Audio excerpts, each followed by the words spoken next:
Hi! இவ தான் நம்ம வீட்டுக்கு வந்திருக்க புது பூனைக்குட்டி. நாங்க எங்கேருந்துமே கூட்டிட்டுலாம் வரல. இவளாவே தான் வந்துட்டா. எங்க அழகி இருக்கும்போதும் இவ வந்து கொஞ்சம் பெரிய பூனை தான். ஆ அழகிகிட்ட வந்து பழகவே மாட்டா எப்பவுமே. ஏன்னா, அவளுக்கும் இவளுக்கும் ஆகாது. ஏன்னா, இவளும் ஃபீமேலு, அவளும் ஃபீமேலு. ஸோ 2 பேருமே வந்து பழகிக்கவே மாட்டாங்க. இந்த பக்கம், அந்த பக்கம் ஒரு ஒரு டைரக்ஷன்ல ஓடுவாங்க. ஆனா, அவளுக்கு அழகிக்கு வைக்கும்போதெல்லாம் சாப்பாடு இவ வந்து மோந்து பாப்பா. தூரத்துலேருந்தே பாப்பா, நம்மளுக்கு குடுக்க மாட்டாங்களான்ட்டு. ஆனா, நம்ம கிட்ட போனா, நம்ம எங்கேயாச்சும் புடிச்சு நம்ம அழகிகிட்ட குடுத்துற போறோம் அப்படின்னு நெனச்சுட்டு ஓடிட்டு, ஓடிட்டு போயிடுவா. ஆனா, அழகி வந்து இறந்துட்டா. இறந்ததுக்கு அப்புறமா கிட்டத்தட்ட ஒரு 5, 6 மாசம் கிட்ட ஆகுது.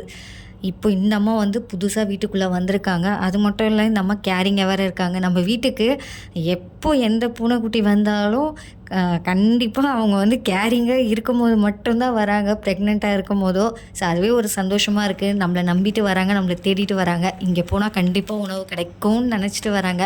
ஸோ அந்த ஏமாற்றத்த மட்டும் நம்ம குடுக்கக்கூடாதுன்னு சொல்லிட்டு, அ சரின்னு சொல்லிட்டு இவளுக்காக இந்த ஃபுட்டு போய் வாங்கிட்டு வந்து வச்சேன். வேற ஏதாவது வைக்கலான்னு தான் பார்க்குறேன் நானு. அ வச்சாலும் வந்து சாப்பிட மாட்டேன்றா.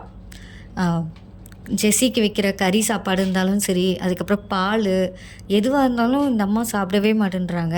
சரின்னு சொல்லிட்டு ஏதாச்சும் வாங்கிட்டு வந்து குடுக்கலாம், சாப்பிட்றாளான்னு சொல்லிட்டு பார்த்தா, நல்லா சாப்பிட ஆரம்பிச்சுட்டா. ஸோ இவங்க வயிறு நெறைய நெறைய நம்மளுக்கு ரொம்ப சந்தோஷமா இருக்கு. வந்துட்டாங்க, எத்தன நாளுக்கு இருப்பாங்கன்லாம் தெரியாது. இருக்கிற வரைக்கும் கண்டிப்பா நாங்க பார்த்துப்போம். பாய்.